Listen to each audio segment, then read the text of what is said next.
Bueno, antes de pasar a la tercera parte de la sesión, ¿alguien tiene alguna pregunta, algún comentario?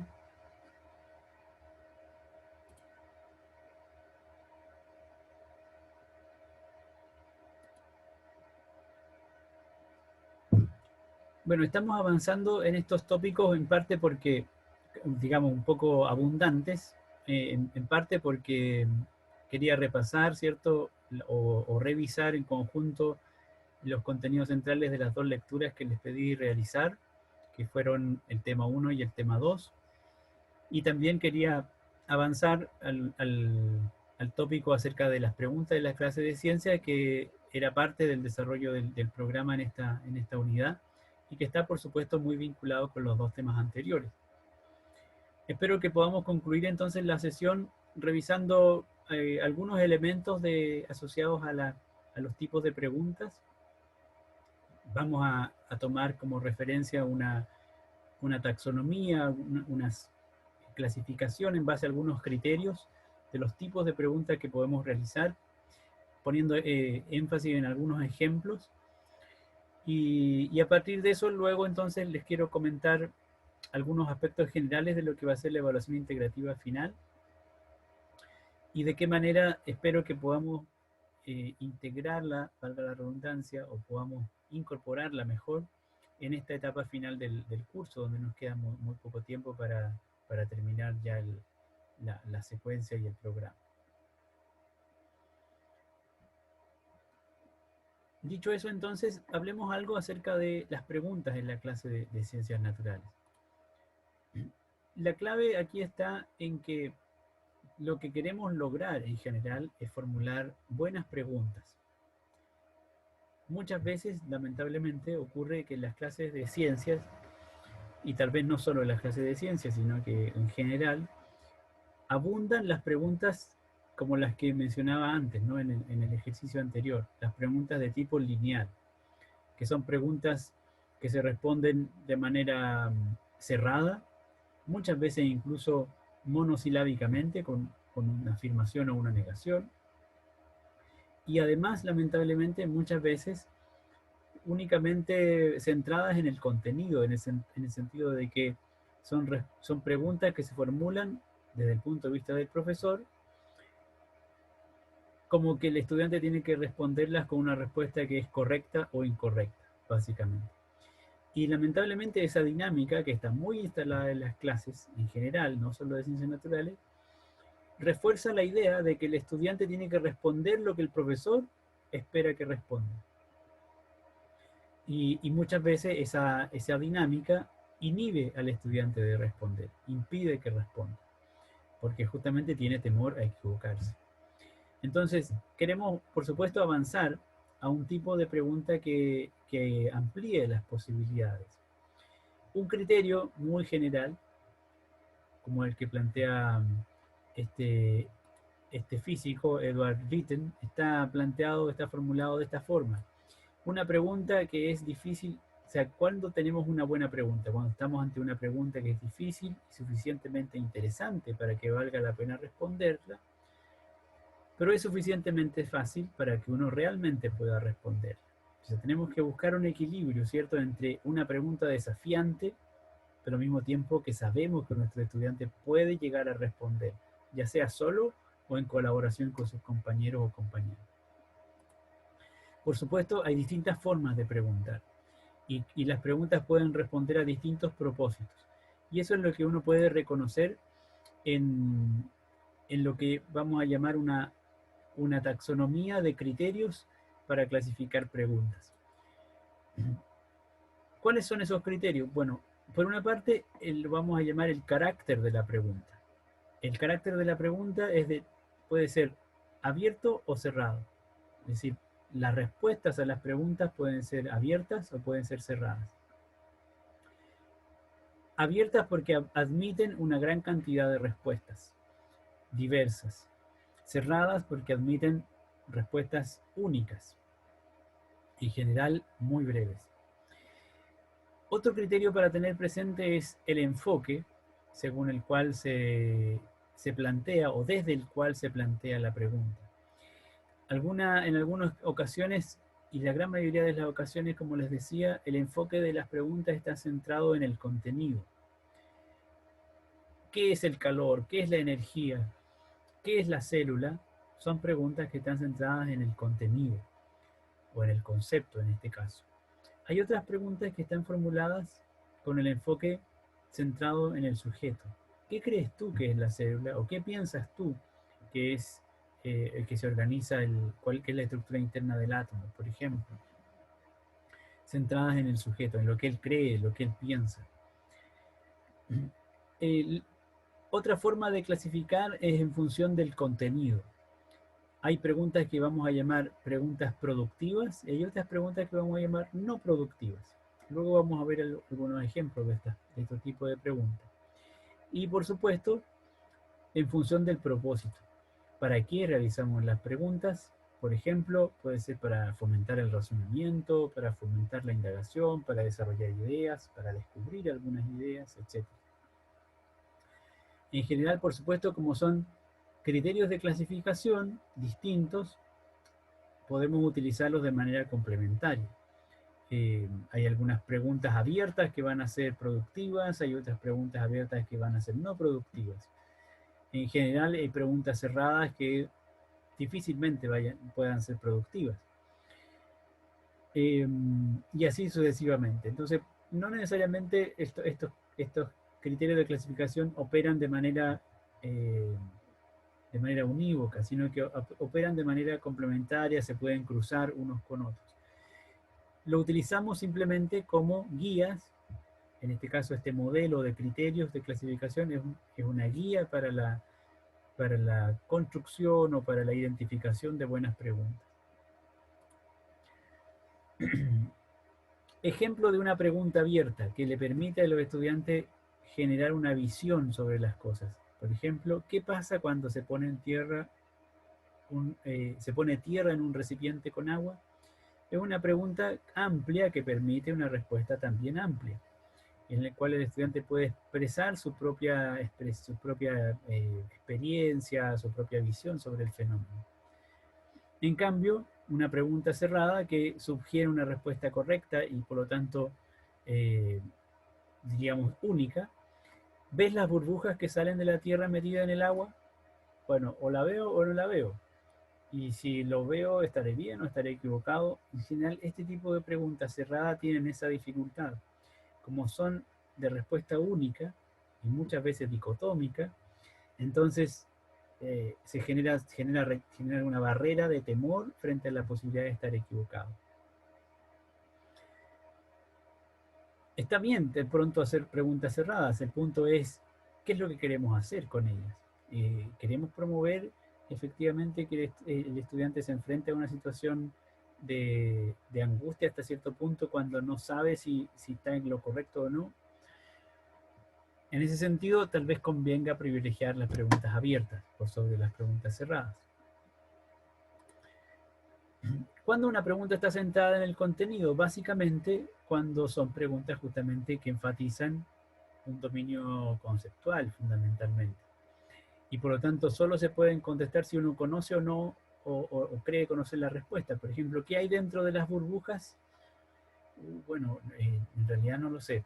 Y por lo tanto, para responder tendría que tener conocimiento de lo que hay dentro de las burbujas. Es una pregunta que está formulada bajo el supuesto de que hay un dominio conceptual previo. Y por lo tanto el estudiante la ve como una pregunta en la cual si respondo, tengo que responder lo que es correcto, lo que el profesor o la profesora espera que responda. De nuevo, es una pregunta complicada en el sentido de que genera una barrera, genera un obstáculo. Incluso puede ocurrir que el estudiante responda lo que la profesora espera que responda, pero él no creer la respuesta que formula, por ejemplo. Frente a eso, entonces, están las preguntas centradas en el sujeto, en la cual explícitamente ponemos el punto de vista del estudiante o de la estudiante. ¿Qué crees tú que son las burbujas? Abre la posibilidad de que la estudiante exprese su idea, exprese su creencia. Y por lo tanto, desde esta perspectiva, no hay una respuesta correcta o incorrecta, porque estoy pidiendo que el estudiante manifieste su creencia. Eventualmente, este tipo de preguntas sin duda puede ser propicia para generar una discusión, generar un debate, por supuesto, para explorar las ideas que los estudiantes tengan, entre otras cosas. Cuando tenemos preguntas que son no productivas, básicamente aquellas que ponen el foco en el conocimiento de hechos o de razones, y por lo tanto también tienen una respuesta única, correcta o esperada. Por ejemplo, ¿cuándo se descubrió la penicilina o quién descubrió o desarrolló la penicilina? Es una pregunta que pregunta eventualmente acerca de una fecha o acerca de un personaje, acerca de un lugar, y por lo tanto nuevamente se trata de una pregunta que una vez que se responde no permite ningún tipo de desarrollo. Se acaba el relato, se acaba la narración cuando uno responde a esta pregunta. En contraste tenemos las preguntas productivas, que aquí sí podemos, digamos, que sí nos permiten seguir avanzando, seguir desarrollando el tema una vez que son respondidas. Y hay distintos tipos de preguntas productivas. Preguntas que servirían, por ejemplo, para enfocar la atención, como ¿qué piensas del fenómeno? ¿Qué piensas de lo que vimos? ¿Qué piensas de lo que acabo de decir? Es una pregunta abierta, en la cual, que también es una pregunta desde la perspectiva del sujeto y que va a permitir que el estudiante exprese, ¿cierto?, sus creencias, su opinión acerca del tema. Es productiva porque después que el estudiante responda, yo puedo volver a contrapreguntar y puedo decir, ¿y por qué piensas lo que piensas? ¿Y en qué te basas para decirlo? ¿Qué cree tu compañero? ¿Qué creen ustedes de lo que dice su compañero? Etcétera. Desde ese punto de vista, las preguntas productivas permiten generar diálogo, permiten desarrollar una narrativa. Y así también vamos a tener preguntas productivas de comparación, de medición, de acción, o preguntas que plantean problemas específicos, etc. Cualquiera de ellas van a permitir una amplitud de respuestas y esa amplitud de respuestas van a permitir un diálogo.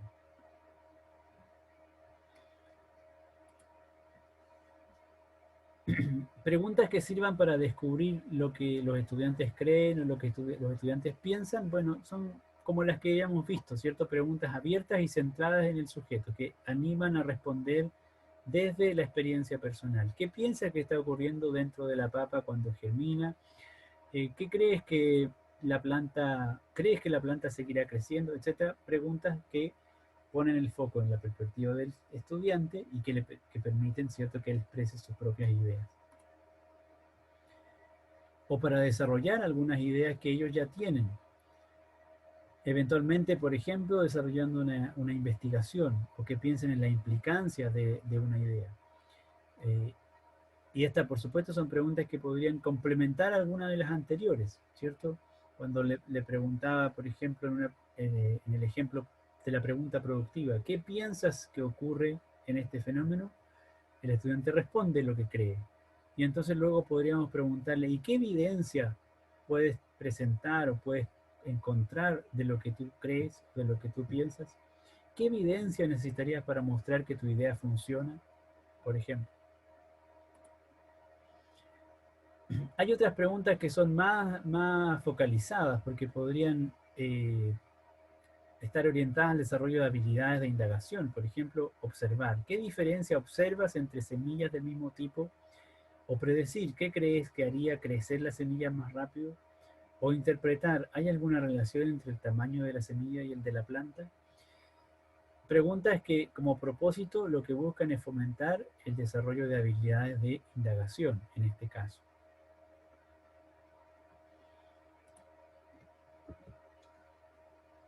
O preguntas más amplias que tienen que ver con el desarrollo del razonamiento. Por lo tanto, aquí ponemos el foco justamente en los fundamentos del pensamiento y en el desarrollo del pensamiento crítico de los estudiantes. ¿Cómo se llega a una cierta conclusión? ¿Qué evidencias tienes para apoyar lo que estás diciendo? Podríamos promover un debate, por ejemplo. Alguien tiene la misma respuesta, pero de una forma diferente. ¿Podrían convencernos de que esa respuesta tiene sentido? Etcétera. Son ejemplos de preguntas que fomentan el razonamiento y que ayudan al desarrollo de la reflexión de los estudiantes.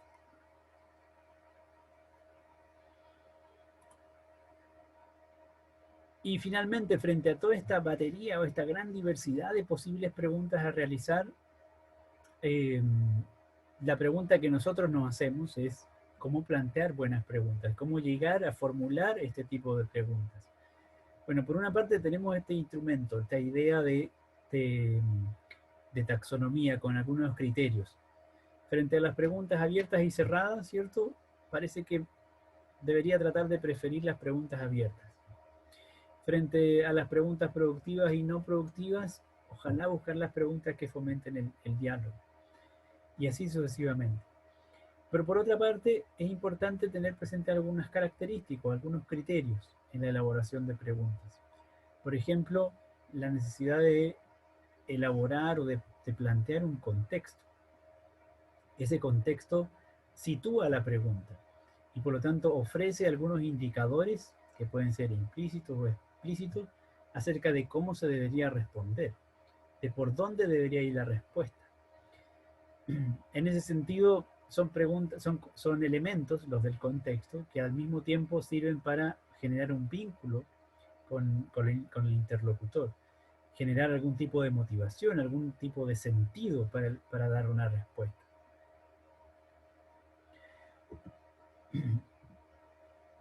Por ejemplo, frente a la pregunta, ¿qué es y cómo se transmite una enfermedad infecciosa? Es una pregunta, podríamos decir, poco productiva, ¿cierto? O no productiva y cerrada incluso, que está centrada en el contenido.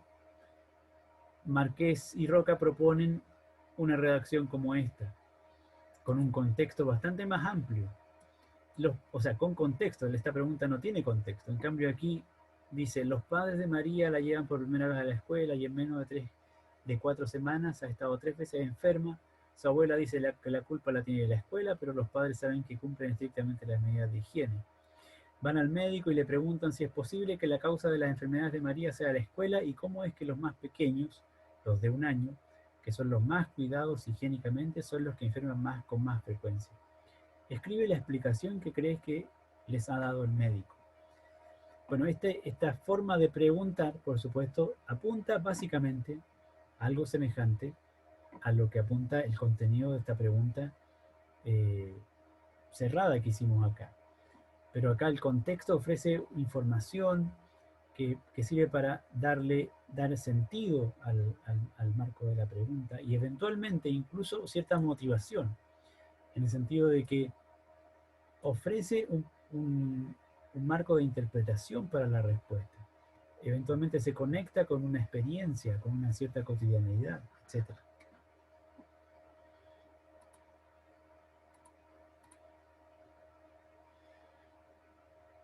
Otro elemento a tener presente junto con el contexto, incluido en el contexto, es que podamos dar algunos indicios acerca de la teoría o los conceptos que están implicados. Es decir, desde qué punto de vista se debería responder. Permite que los estudiantes relacionen y utilicen la respuesta en su uso de los aprendizajes. Si no se dan indicios de la teoría o del marco conceptual que está implicado, entonces las respuestas pueden ser muy amplias, demasiado diversas eventualmente. Por ejemplo, ¿por qué es necesario vacunar a los niños pequeños? Bueno, así planteada la pregunta puede generar demasiadas respuestas posibles y todas eventualmente aceptables. El punto es, ¿por qué queremos formular esta pregunta? ¿En qué contexto? ¿En qué marco? ¿Qué es lo que queremos que los estudiantes enfaticen? Y para eso entonces convendría, de nuevo, tomando estos dos autores como referencia, poner un contexto en el cual se expliciten algunos criterios conceptuales o algunos indicadores del marco respecto del cual hay que dar la explicación. Para un contexto semejante al anterior, por ejemplo, aquí se le pide al estudiante que escriba un texto para ayudar a la maestra a defender la necesidad de vacunar a los niños. Y entre paréntesis se aclara, piensa en todo lo que has aprendido sobre el sistema inmunitario. Es decir, en la respuesta el estudiante debería enfocarse en las características del sistema inmunitario. Y no en otra cosa, partir desde ahí. Es el sentido de que la pregunta incorpore algún elemento de juicio para que el estudiante enfoque su respuesta. Y en la otra pregunta le justifica por qué, o en la otra instrucción, justifica por qué es necesario vacunar a los niños, etcétera, y en la respuesta explícitamente incorporar elementos como antígenos, anticuerpos, memoria, etcétera. Por lo tanto, de nuevo, elementos conceptuales que se espera que aparezcan en la respuesta de manera de ofrecer una orientación clara de acerca de cuánto y cómo responder. Por supuesto, bueno, estos son ejemplos un poco más complejos de lo que podríamos abordar en educación básica probablemente, pero el sentido del criterio es lo relevante acá. Que el criterio en este caso nos dice ofrecer elementos de juicio para que la respuesta del estudiante sea enfocada en el aspecto que a nosotros nos interesa. Y entonces esos elementos de juicio incorporarlos en la redacción de la pregunta. Finalmente, un aspecto muy general, pero muy central en la formulación de preguntas y que ocurre frecuentemente, digamos, en el sentido de su ausencia, es que la demanda, es decir, lo que se pide, no está siempre claro. Y justamente una buena pregunta debería tener una demanda muy clara. Es decir, un planteamiento que sea coherente con lo que se quiere preguntar. Por ejemplo, ¿qué es una bacteria y qué tipo de vida desarrolla? Son dos preguntas centradas en el contenido, son preguntas abiertas. Sin embargo, no tiene una demanda muy clara en el sentido de que, ¿cómo se responde a esta pregunta? Hay que dar una definición, hay que dar una descripción, hay que hacer una explicación. ¿Cuál será el foco de lo que se espera que el estudiante haga? Y en ese sentido convendría hacer una precisión entonces a la formulación de la pregunta. ¿Cómo definiría usted lo que es una bacteria o cómo se define una bacteria? Explica la forma en la cual se desarrolla la vida de una bacteria, etc. Explicitar entonces la demanda, lo que le queremos que el estudiante haga. Queremos que describa, queremos que explique, etc. ¿Alguna pregunta o comentario acerca de esta parte?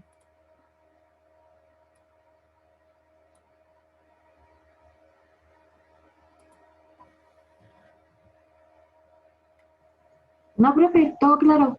Ya, gracias Fernanda. Bueno, esta era simplemente una revisión, yo diría bastante rápida, de lo que decía era una especie de taxonomía de tipos de preguntas. El corolario, o digamos la síntesis, la conclusión de lo que quisiera que tengan presente, es que si van a formular preguntas en una clase, en un diseño de clase, entonces tengan presente justamente el tipo de pregunta que están formulando. Piensen en profundidad qué es lo que esperan lograr con la pregunta, cuáles son los tipos de respuesta que el estudiante podría ofrecer. Y frente a esas disyunciones, entonces traten de escoger aquel tipo de pregunta que permita, por una parte, una mayor amplitud de respuesta, por otra parte, que les permita generar diálogos productivos, generar discusión, continuar abordando o profundizando la temática y que le permita a los estudiantes expresar sus propias ideas. ¿Ya? Esos serían los criterios generales para la elaboración de preguntas, creo yo. Más allá de estos otros aspectos que tienen que ver con la formulación en general, es decir, ser preciso en aquello que quiero preguntar y que lo que espero que el estudiante responda, tener un foco claro en el sentido de si mi propósito es que desarrollen una cierta habilidad, por ejemplo, y así sucesivamente. Bueno, las preguntas van a estar presentes en general en la sala, en la clase o en la sala de clases. Van a estar presentes, por lo tanto, también en el diseño del aprendizaje, en el diseño de las unidades didácticas. Y como veíamos antes, por ejemplo, para la recolección o para la detección de ideas previas, es fundamental el uso de algún tipo de preguntas. Y asimismo también entonces, en el desarrollo de una clase o en el desarrollo de una unidad didáctica, las distintas actividades que vamos realizando en el ciclo de aprendizaje constructivista, por ejemplo, muchas veces descansan o se vinculan directamente con algunas con algunos tipos de preguntas. Todo eso va a estar presente cada vez que hagamos el diseño de la enseñanza. Y es parte de lo que quiero rescatar en la última descripción para cerrar la sesión de lo que va a ser la evaluación integrativa final. Si es que no han recibido todavía ninguna pauta de ese trabajo, lo van a recibir en breve de mi parte. Como les dije, un diseño de un instrumento que proviene del Consejo de Profesores de CPC, no es algo que haya producido yo, sino que es algo que vamos a compartir todos los cursos de CPC. Un diseño para el aprendizaje, básicamente. Profe, Sí, adelante Fernanda. ¿cuál va a ser la tercera evaluación? ¿O ya después viene solamente la integrativa? Claro, Fernanda, eso es lo que le quiero comentar ahora, porque yo les mostraba al principio que la tercera evaluación me parece que está prevista para 2 semanas más, de aquí a 2 semanas. Y esa tercera evaluación, como tenemos un tiempo tan acotado, lo que voy a hacer es vincularla directamente con el desarrollo de la evaluación integrativa final, pero va a seguir siendo una tercera evaluación separada, ¿ya? Solamente no quiero que hagan doble trabajo, entonces vamos a vincular el desarrollo de la tercera evaluación con el desarrollo de la evaluación integrativa. Y por eso les quiero anticipar desde ya cómo viene ese trabajo, cómo es la evaluación integrativa y en qué momento lo vamos a vincular con la tercera evaluación de la tercera unidad, ¿ya? ¿Se entiende más o menos, Fernanda? Profe, gracias. Ok. Bueno, esta evaluación integrativa final está pensada como un diseño para el aprendizaje y aquí hay que tener presente una primera distinción, una primera clarificación. Por una parte, no queremos, según lo que planteó el Consejo de Profesores de CPC, que realicen una planificación de clases, en el sentido de que la planificación se entiende como un trazado general de lo que se espera que los estudiantes aprendan en un periodo de tiempo. Y en ese sentido es una especie de programación más o menos, podríamos decir, estándar, ¿de acuerdo? Por ejemplo, uno podría elaborar una planificación para tercero básico, por ejemplo, y entonces tener presente esa planificación, que es una organización curricular para un periodo de tiempo de las unidades de aprendizaje, y entonces podría utilizar esa planificación para el tercero básico A, para el tercero B, para el tercero C, etc. Es un trazado general en ese sentido. Y hay que hacer la distinción en relación con lo que vamos a llamar un diseño de la enseñanza, donde aquí sí cabe la diferenciación o la especificación del contexto de cada clase. Y justamente el foco de este diseño para el aprendizaje va a estar en el diseño de clases y no en la planificación de clases. En ese sentido, aquí el diseño va a implicar una especificación por cada sesión de lo que se espera que ocurra según la planificación general que se ha elaborado. En ese sentido, en la evaluación integrativa final podríamos decir corresponde al diseño de una unidad didáctica, ¿de acuerdo? ¿Cómo se entiende el diseño para el aprendizaje en esta propuesta? Como un enfoque particular en el que cada profesor o docente fundamenta sus decisiones pedagógicas y contextualiza las actividades de aprendizaje de acuerdo al reconocimiento de la realidad de la escuela y curso, considerando los aspectos culturales, sus necesidades formativas, los intereses, la experiencia y conocimientos previos. Por lo tanto, como veíamos antes, ¿cierto?, de lo que se trata es de pensar de qué manera implementar una unidad didáctica en un contexto específico. Por supuesto, dada la circunstancia en la cual nos encontramos, y dado que se trata de un ejercicio formativo y no una práctica real, ¿cierto?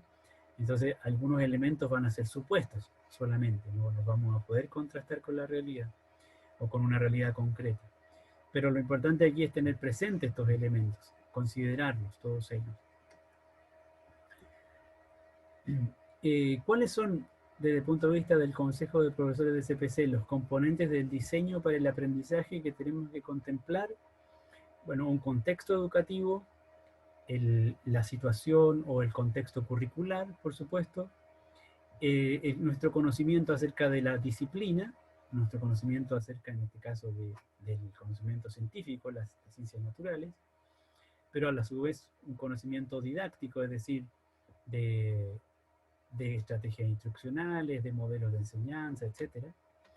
Nuestro conocimiento acerca de cómo aprenden los estudiantes, de su comprensión, y también algunos conocimientos acerca de los intereses de los estudiantes. Estos son los elementos que el Consejo de Profesores consideró para, para proponer o para plantear la elaboración de un diseño de enseñanza. ¿Y qué es lo que va a incorporar ese producto de diseño esperado? Básicamente estos 5 elementos. Aquí están sucintamente descritos en el documento formal del Consejo de Profesores. Van a encontrar ustedes la descripción y junto con el documento va a estar también disponible la rúbrica. Básicamente hay un primer apartado donde se propone un análisis de contexto de escuela, curso y nivel. Aquí básicamente se toma como referencia una escuela que ustedes puedan elegir. Y dado ese contexto, que es una descripción breve, se plantea la situación en la cual estamos, porque no podemos evadirnos o eludirnos de esta situación, de qué forma la situación de pandemia y de suspensión de clases presenciales, etcétera, tiene implicancias para el diseño del aprendizaje. De nuevo, aquí se trata de una reflexión o un punto de vista más personal, un ejercicio reflexivo en torno al contexto de pandemia o la crisis de pandemia y la enseñanza en la escuela. Lo central luego es el diseño de una clase o el diseño de clase considerando inicio, desarrollo y cierre, donde la selección curricular corre por parte de ustedes, desde el nivel, la unidad didáctica, los objetivos de aprendizaje, etcétera, y la selección de actividades, todo eso es parte del diseño de la clase. Básicamente allí se centra el diseño de la unidad didáctica. Van a luego dar cuenta de parte de este diseño, de algún momento del diseño, en una cápsula breve videograbada, en la cual sin duda van a tener que simular alguna parte de la práctica pedagógica. Es fundamental, por ejemplo, allí incorporar algunas preguntas que van a realizar durante la clase, señalar las instrucciones que claramente van a indicar para alguna actividad, entre otros elementos que podrían considerar. Y finalmente, una reflexión basada en algunos elementos teóricos del curso, en la cual integran el ejercicio de diseño con su propio aprendizaje y el desarrollo de su propio CPC. Entonces, básicamente este producto de diseño didáctico, que es el producto esperado de la evaluación integrativa final, lo vamos a incorporar como parte del ejercicio del desarrollo del curso en la etapa final que viene, a partir ya desde la próxima clase. Yo voy a seguir retomando, voy a seguir considerando el cronograma en el cual nos quedaban un par de temas para abordar, pero lo vamos a ir vinculando directamente con el desarrollo de este producto final. Y en ese marco, entonces, les voy a pedir que elaboren un pequeño video, ¿cierto? Que era parte de la evaluación de la unidad 3, que yo espero les sirva como ejercicio de, podríamos decir, de pre-evaluación. Es decir, ojalá puedan considerar el mismo video que vamos a evaluar en la unidad 3, lo sea considerado también, no el mismo, pero el mismo modificado, mejorado, puedan utilizarlo en la evaluación integrativa final. Y con eso entonces vamos a darle continuidad a la unidad 3 con el cierre del curso, que va a ser a través de este diseño de enseñanza. ¿Alguna pregunta o comentario? Oye, ¿alguien me grita? No, se me confundieron un par de voces. No, profe. Fernanda dice no. Ok, gracias Fernanda. ¿Alguien tiene entonces otro comentario, pregunta?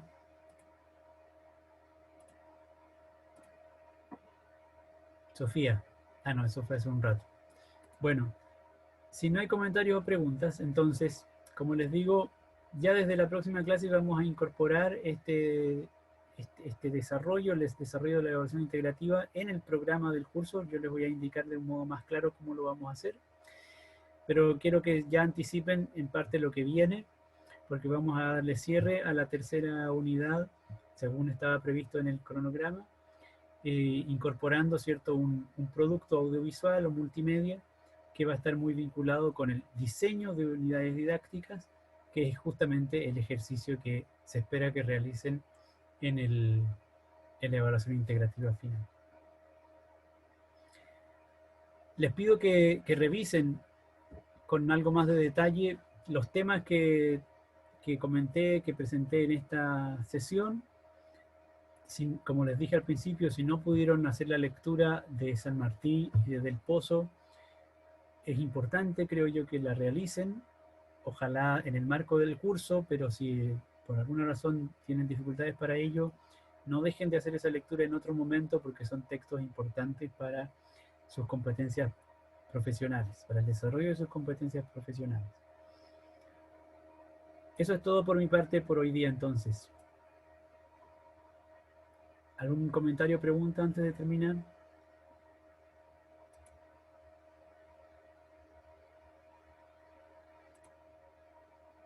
Bueno, no me queda más que desearles buen día entonces. Y buena semana. Chao, profe, que tenga buena semana. Chao, que tenga buena semana también. Gracias. Chao, Sofía, que esté bien. Gracias.